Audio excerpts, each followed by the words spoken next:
So one of the growing challenges in sports is losing players who quit the team or transfer to another team or club. You see this at the collegiate level with the transfer portal, in particular at the Division I level.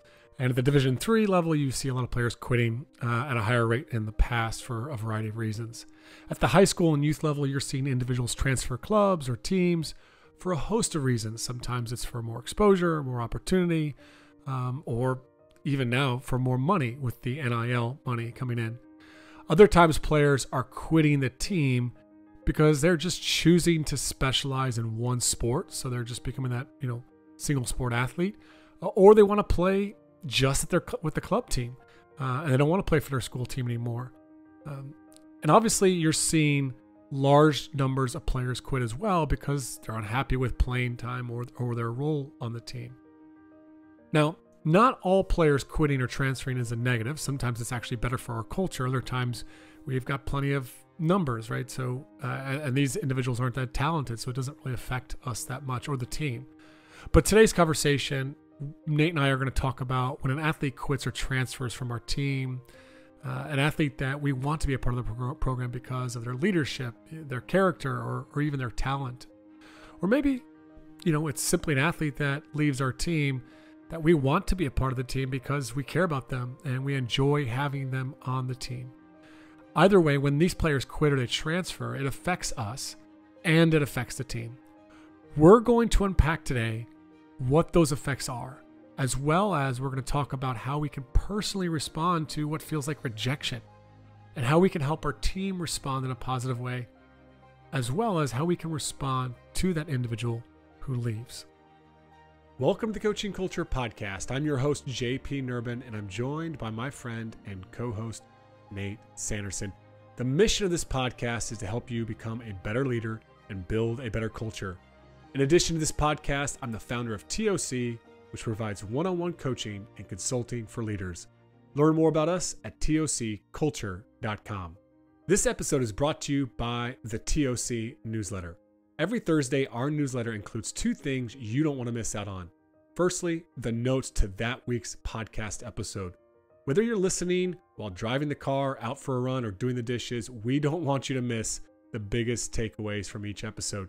Secondly, each newsletter is a short article from myself or Nate on leadership and culture. These articles are designed to inspire, encourage, and provide practical insights into leadership and culture building. Our content is a perfect fit for anyone who wants to stay up to date with the latest trends and insights in culture building. You can subscribe to the newsletter at tocculture.com or by clicking on the link in the details of each episode. Well, JP, you and I have had conversations in the past on how to handle players that are thinking about quitting. We've done a conversation on how to think about quitting ourselves as coaches when we get to that point, wondering if we should continue in what we're doing.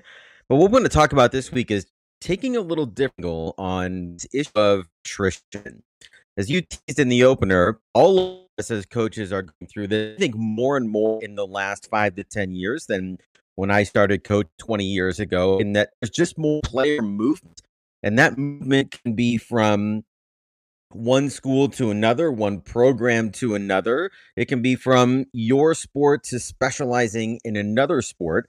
And regardless of the reason or the destination that a player ends up, it can be difficult to navigate kind of the feeling of rejection as a coach. And I think we can tend to feel that most acutely when we're talking about players that we really want to retain. I mean, we're not necessarily talking about the knuckleheads that cause problems in practice and are a handful. And, those guys should be going and finding something else to do. And that's great for them and great for us. But we're talking about the junior that's been with you in your program and her senior year decides to do something else or that she doesn't want to finish her career, and you lose all of that institutional knowledge. You lose the leadership. You lose the great example in practice, with a player that has lived the values for 3 years. Like, that can be really difficult to handle as a coach. And sometimes it's not just losing a great character or a great leader. It's losing a great player that's been enticed to go somewhere else or that's decided that they want a different opportunity to finish their career, potentially as a senior. And so there's all kinds of cascading effects when we have players that we've invested in for years and they choose to do something else. And I think as much as we oftentimes try to put on a brave face, it can be difficult to get over that, especially as it now is starting to happen more and more frequently in the sports world. Yeah, Nate, I know you recently got a player that communicated they wouldn't be returning for their senior season this year. And, one of my first things that I always try to affirm coaches and, yourself or other coaches in there is this is just so common. Like, it's not a surprise to me that you have individuals that's not returning their senior year, because as I look at my list of coaches up on the wall that I'm having conversations with weekly, this is a reality probably for almost every one of them this year, whether at the college level, a player transferring out, or at the high school level, a player transferring, or a player deciding they're not going to come out the next year because they're going to specialize or because they don't think they're going to get much playing time. It's just, this is a common challenge, but that doesn't mean it's not painful. And I guess I'm curious, in your perspective as a transformational coach, outside of the fact that you want to have high, numbers in your program so you can be competitive, and the fact that you don't want to lose talented players, what is so difficult about losing a player for you? Well, I think, JP, there's a lot of layers, to it when a player decides to leave or not to stay out, or, you know, chooses a different program, and that affects your depth chart and your roster size and maybe your ability to be competitive. But, I think even below all of that, as you mentioned, with a transformational approach here, is that, for me, when we talk about our purpose, let's say at a clinic, or we talk about it with in our parent meeting, and we identify, we say, what's our purpose? Our objective is to win games. What's our purpose?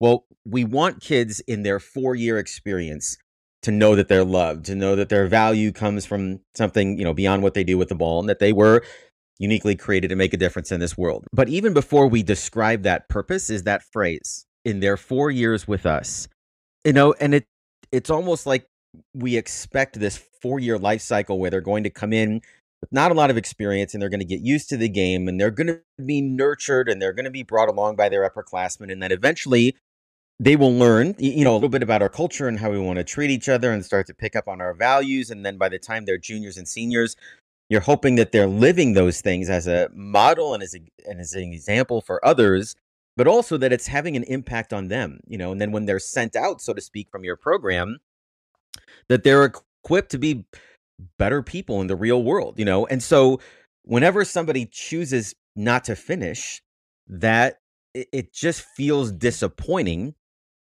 because the mission is to get them through and to send them out.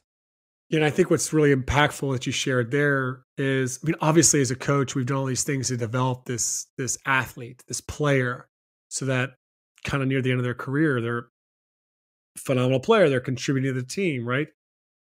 But what you're talking about there is this development as a person.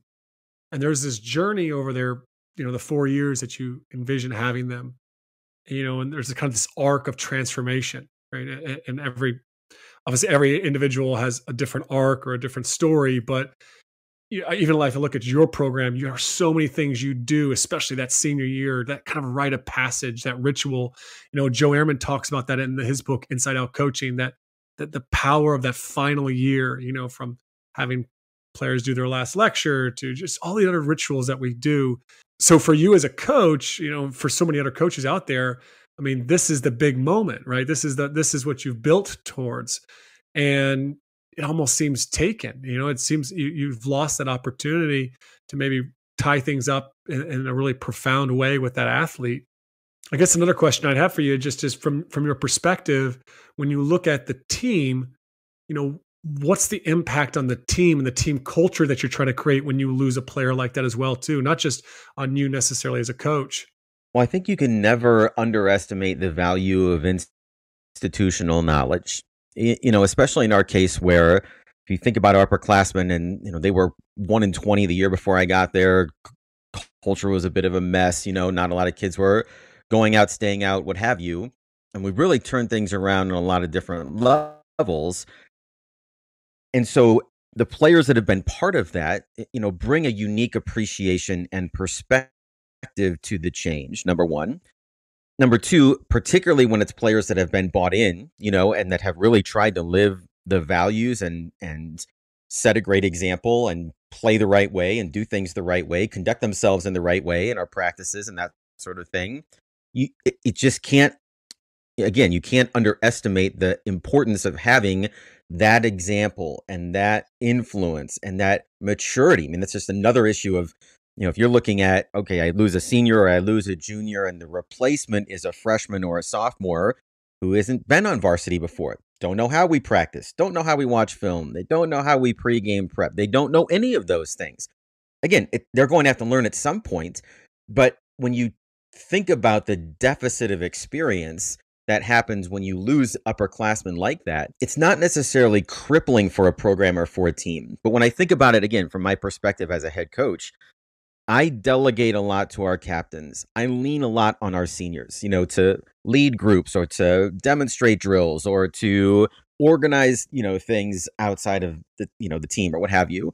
And you just lose. It's almost in some ways like losing a capable assistant coach that you had on the floor when you lose someone with that kind of experience that you've invested in, that understands the mission, the purpose, and how we do what we do. And if I was being honest, JP, I think there's part of me that just wonders, what effect does that have on everyone else in the locker room? I mean, I think back to an experience my second year at Linmar where we had one kid that announced her retirement. She was a senior. She went through the first week of practice, just couldn't keep doing it. Called a team meeting. She said goodbye to everybody. Everybody was sad. An hour later, I get another text message from a junior. I got to go too. 2 days later, I get another message from a junior. Yeah, I think I'm done too. And so there's a bit of a contagion there that sometimes I'm afraid, is this going to spread, when it starts?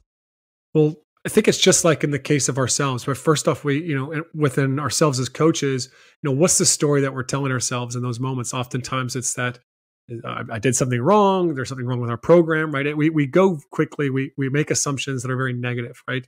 And that oftentimes is not the real story. Well, our players are going to do the same thing, right? They've spent years potentially with this teammate, working out every day, seem to maybe share similar goals as far as what they wanted to achieve together.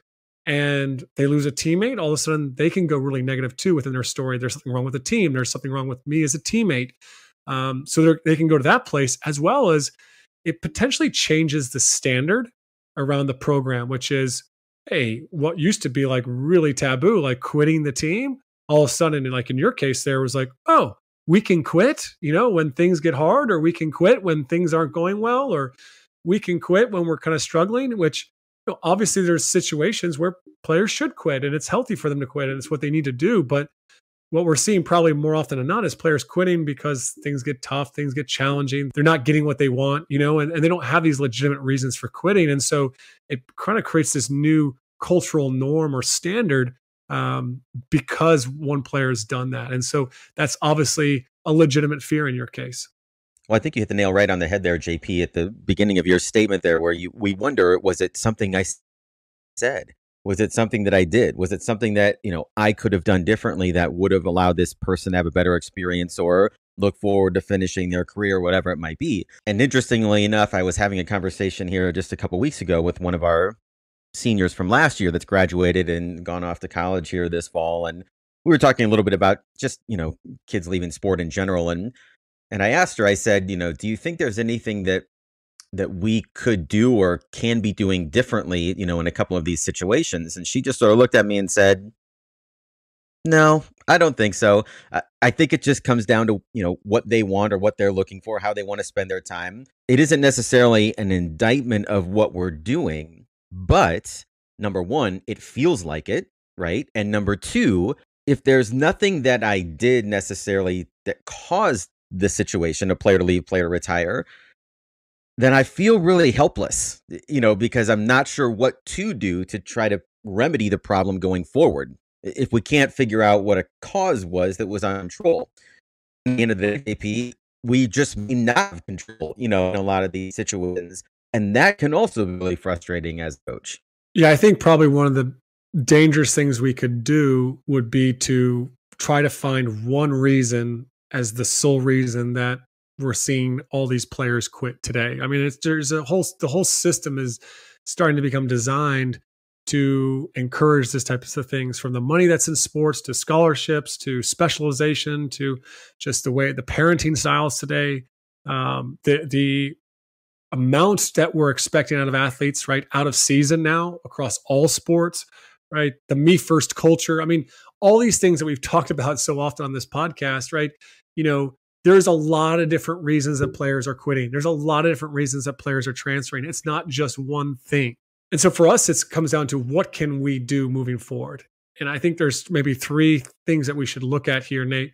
First is our own personal response, because obviously losing a player, like you said, it's like rejection. You just got dumped by your girlfriend potentially. Like it feels like that sometimes. There's the second is our response with our team, right? How do we help them through that rejection? And last, I think there's also that response with the individual, the player that quits, right? I think it's really important. How do we handle that moment when the player quits or player transfers? And we've got some amazing stories of coaches that I've worked with and how they've handled that I'm going to share in our conversation here. But let's first start with that place of just that personal response. You know, what are some ways that coaches should be responding to that rejection themselves? Well, in a lot of ways, JP, that's the question that's really prompted this episode here, is because I don't think that I have a good handle on, how to respond in situations like that, just internally. My default is to go out and sit on my lawnmower for 7 hours and do some laps and just think back through every interaction that I can, every decision that we've made with that player. How did we communicate, about her playing time? Did we give her enough time in the summer? Was it something that I said? How did her one-on-ones go? Were there, was there something I should have been aware of, but I wasn't? Was there something that I ignored and I should have given greater attention to? I talked to the assistant coaches, I'll ask the captains in very generalities, did they hear anything more than what I heard when that player broke up with us? And all of that really is, again, focused on fault finding within myself, both one, to understand the situation a little bit better, but then two, to hopefully, find something that's correctable or something we can grow from or something we can learn from so that it doesn't happen again for a similar reason with another player down the road. Beyond that, JP, I am all ears in terms of how we ought to respond to something like that. I think the first thing we probably want to look at is our thinking. And I guess I'm curious, I'm going to throw another question back to you, which is, what if you knew there was nothing that you or another coach could have done that would have kept that player to stay in your program? How might that change your thinking? Well, I think that's an interesting question. And I think back to last year when we lost, 4 or 5 kids the very first week of practice. And I remember talking with one of our captains at the end of that week. And she said to me, Coach, I don't think it's because of you. I don't think it's anything that you're doing or that you've done that's, causing kids to want to do something else. I think they just have other things they want to do with their time. And in a way, there's a relief that comes from that. There is a little bit of, maybe it isn't me necessarily.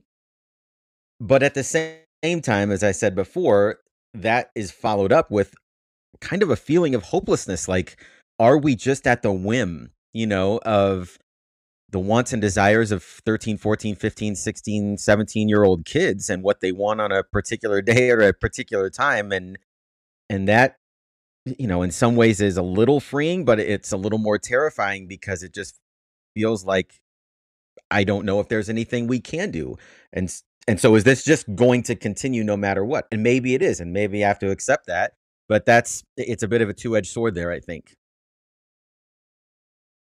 This episode is brought to you by my latest book, The Culture System, a proven process for creating an extraordinary team culture. It's been endorsed by many exceptional leaders and coaches, one of those being 2022 NBA Coach of the Year, Monty Williams, who called it a special book with inspiring stories, applicable strategies, and a proven model for developing team culture. This book is more than just a collection of practical tools for leaders. It teaches a proven framework that some of the world's best organizations and teams use. It's packed with real-life examples and case studies that show you how these ideas can be implemented in any context. Whether you're a coach, manager, or leader, you'll find invaluable insights to help you build the culture you want. Don't miss out on this opportunity to transform your team. Visit myculturesystem.com to learn more about the book, or you can get your copy on Amazon or Audible today. Yeah, and what you're kind of talking about there is somewhat of dropping our expectations a little bit. I think it's trying to reimagine what the arc of an athlete might be through our program. We might end up being even more grateful now for those players that go through 4 years, and it becomes even more significant to pass them on. So much of everything is everyone's context, and I'm sure some coaches are listening to this. They're like, oh my gosh, I have too many people that are trying out, all these things, but they don't live in fairly rural Iowa, like it's just everyone's context is different. So it's just really hard to figure out what can you do. And I think, there's probably no real advice that I could give specifically on how to actually fix the problem. But I would say there's a few things to look at. One is just the current story that you might be telling yourself as the coach. The first story you tell yourself as a coach is probably going to be somewhere along the lines of they're transferring because of me, right? Because of something I did or something I said. That's the story you're going to tell. And I would encourage you to tell a different story and then tell another story. Just what's another possibility? What else could have happened here? And just to be able to explore all those possibilities. I think also what you did just there of just asking players, hey, what more could I have done? Asking the player that potentially transfers or quits and just be like, hey, really disappointed to hear that. What more could we have done to make this program someplace that you decided to stay for 4 years? So that would be the first thing. I think the second thing comes down to just really where you kind of landed, which is this place of what can I do, right? What can I do? And I think the hardest thing for us as coaches at times is to recognize the fact that we don't actually have as much control over the most important things to us. We have so much limited control. There's so many things in the system that are working against us and trying to create this program, this culture that we want to create. And so it just comes back to this question that I love and I probably start to ask myself every day now is just what can I do to create the conditions for good things to happen? What can I do to create the conditions for good things to happen? And when you ask yourself that question, Nate, or you ask, your staff, you guys are going to have a lot of things that you guys are working to do. And outside of that, everything else is outside of your control. And sometimes things take time. They take, a few special individuals to come across, and all of a sudden you have a movement sparked, and you get a bunch of players in your program. Sometimes it works out that way. Sometimes we're not so fortunate, but we like to believe that we have way more control than we actually do as coaches. And so that's one question that kind of helps us to let go of control over the things that we don't have control over, while also just focusing on maybe creating that environment that's going to, bring about the possibilities for more good things to happen.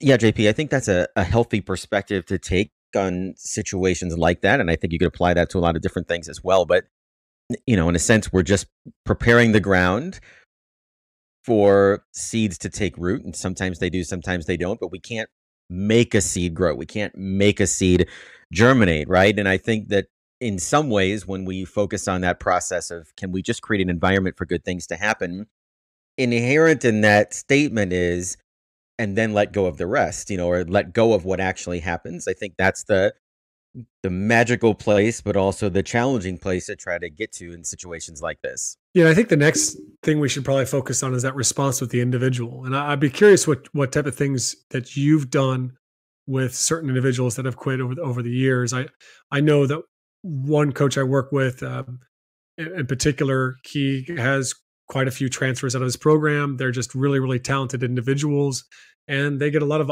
offers to go play at the prep school level, right? And they're constantly being pulled out there, and there's obviously a lot of money being thrown at certain athletes in the basketball and college football in particular with this NIL money, that it's oftentimes it's a financial decision for the family, right? We're going to put ourselves in this situation for good things to happen when it comes to us making some money.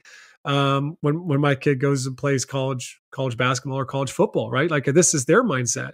What's impressed me about this coach and what impresses me about coaches is when a player does transfer, that they don't take to social media to blast all the kids that are transferring out today, but instead they pick up the phone, they call that individual, they call the kid's parents, and they say, thank you for allowing me to coach you. Thank you for allowing me to coach your son, or thank you for allowing me to coach your daughter.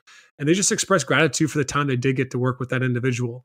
And just simply doing that, I think, honestly, you're not doing it because of this, but it's going to encourage more people to come to your program, want to stay in your program. But if you become this person that becomes really, really bitter every time somebody leaves your program and, take to social media and blast that individual, it's not going to create a great environment around your team. It's not going to really attract people to you.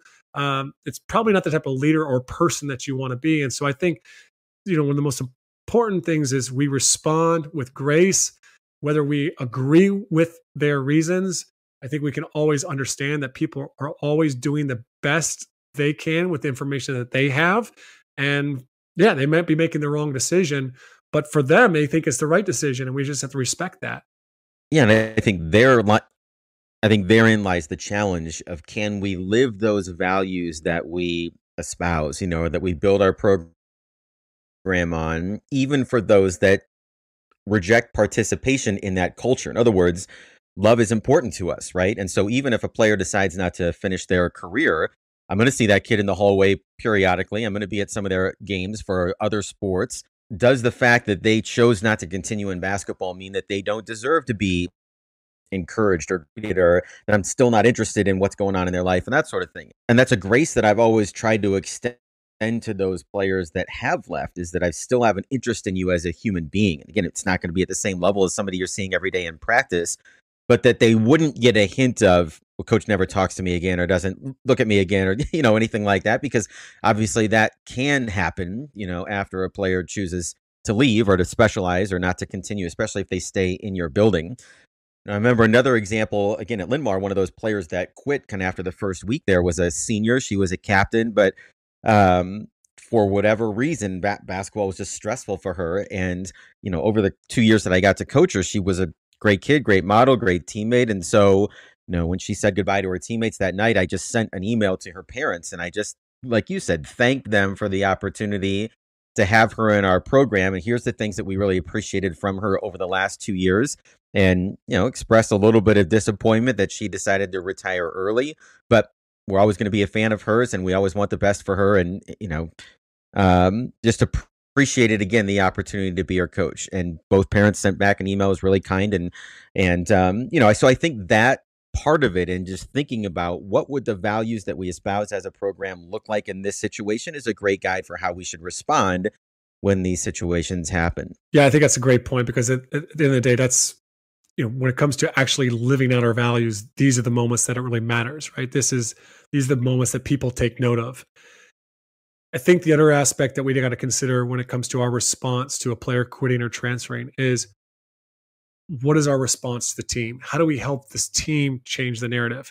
Probably the coolest thing that I've seen this summer around this is Coach Darren Douglas down in Georgia, and he created a video with him and his team when one of their players transferred to a prep school.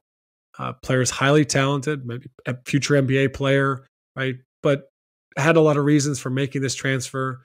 And the video was just them talking to this player, letting them know how much they appreciated their favorite memories and what they were, how they will miss him, but wishing him well. And watching the video, I actually got kind of emotional, right? Because there was just some really, really powerful stories of example and connection.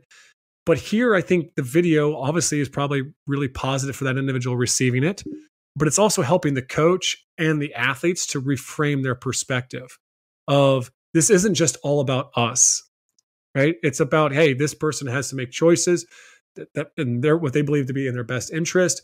And just, we're grateful for the time that we got to have with this individual and for all the games that he helped us win in the last few years. So I thought it was kind of a cool exercise and just kind of gratitude and appreciation and affirmation. And I have no doubt that that will help to build their culture, and they will grow through this conflict or through this adversity or a setback. There's a little bit of reading the room in situations like that too, because in some cases, the team is well aware perhaps of a player, if they were disgruntled or frustration, with their playing time, or, there was something under the surface and it almost feels like a relief that that person is gone. We're probably not going to call a team meeting and say, oh, thank goodness they're gone, or doesn't it feel great now to be us when we're all on the same page, or, we're not going to reinforce that situation. But I remember, again, that situation at Linn-Mar when we lost 3 varsity players in 4 days. And after the last one left, it was right before we were to take team pictures. And so we went and we took the team pictures. And before we started practice, I just said, hey, let's go down to my office, just for a minute and get organized. And so we've got the 11 girls that are left. My office is about as big as a janitor's closet, sitting on the floor, almost knee to knee, in this oval. And I'm sitting on the floor with them with my kids. And I just said, it's hard when people leave, especially when there are teammates that we've enjoyed or, that we're going to be a big part of what we were going to do this year. So what are we feeling? We got to go to practice and figure out how to a way to get better tonight. But what are we feeling? And just kind of articulate because they felt in some ways the same that I did, that felt like we let them down a little bit. Or did we not offer enough? Or did we not make them feel like they were valued enough? We not enough for them to want to stay. And that was really healthy for us just to be able to verbalize it. Like, it wasn't that we really did anything other than, I think that's it. And now this is who's left. And, we're going to go forward with this group or whatever. But there are times where it just everybody needs a little bit of a therapy session there, particularly when it's somebody that was a great teammate that people will miss. Yeah, I think that's absolutely critical, is that you give them space to articulate, whether it's in one-on-ones or a whole team discussion around the frustrations or how they're feeling through that rejection, or what feels like a rejection of the team. I think also the next question is, well, what do we want to do? How do we want to respond to this? And I think there's a question sometimes too, by asking the team, it might start to help inform some of your decisions. I'm not sure that he asked this question, but I remember speaking to Dave Brandt, who was the former coach at Messiah College. Now he's at Bucknell. And I was talking with Coach Brandt a few months ago, and we were just kind of talking about his first year at Bucknell. And he had some recruits that he really believed in. There were some phenomenal players, great athletes, but they were great culture guys as well, too. Due to some circumstances that really had nothing to do with him or the culture, just some personal life circumstances, two of the players transferred out after the first season.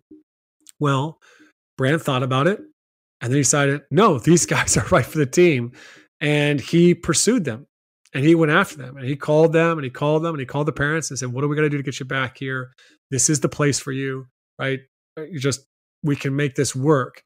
And his persistence and with it brought those guys back onto the team. And so I think there's a lot of times out there as coaches where players quit and we convince them to stay and it goes really, really poorly. So it's not something I recommend all the time, right? I've had many situations where coaches try to convince a player to stay and they're just never going to be happy there. But here, Brandt knew that these people were right for the culture.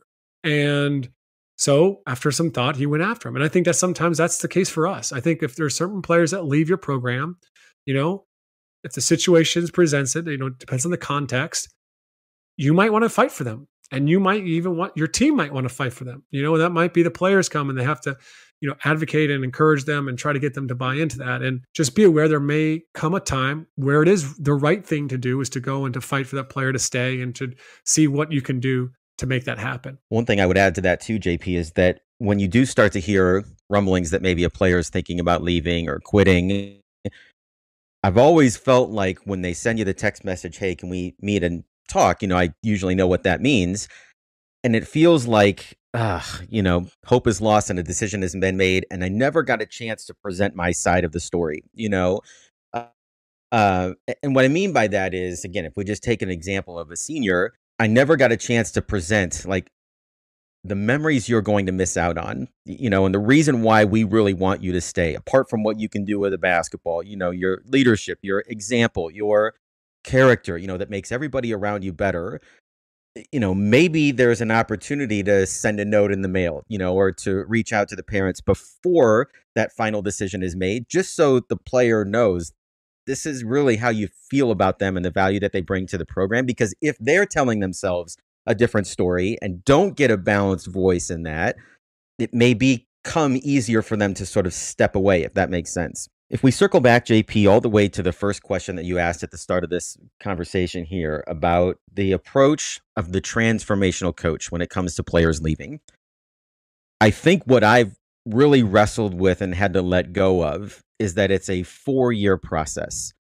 And that I've had to really commit myself to saying, I'm going to be dedicated to this year's team, the players that are here this season, and believing that the transformational impact that we can have maybe doesn't take 4 years, that maybe if they decide to only be with us for 2 years and play another sport or go to another school, that they'll still leave feeling like they're different. They've been changed. They've at least had a good experience, or we provided, enough opportunity for them to make that decision a little bit difficult, right? Because of what they'd be walking away from. And so for me, when it comes to that mission of wanting them to feel loved, wanting them to feel valued, and wanting them to feel like they make a difference in the world, can I do that for a player that is only with us for 2 years? And is that doing all that I can do for that kid? And I just have to get to a place that accepts that maybe I just don't have the same window with every player, but the desire to have that impact shouldn't change. It shouldn't erode just simply because we didn't get the 4 years that I thought that we should. All right, that's it for today's episode of the Coaching Culture Podcast. Don't forget to subscribe wherever you listen to podcasts. Also, we're grateful for people who take 15 to 30 seconds just to leave us a review. And I know your friends appreciate it when you send them an episode that they find valuable. So don't hesitate to share today's episode.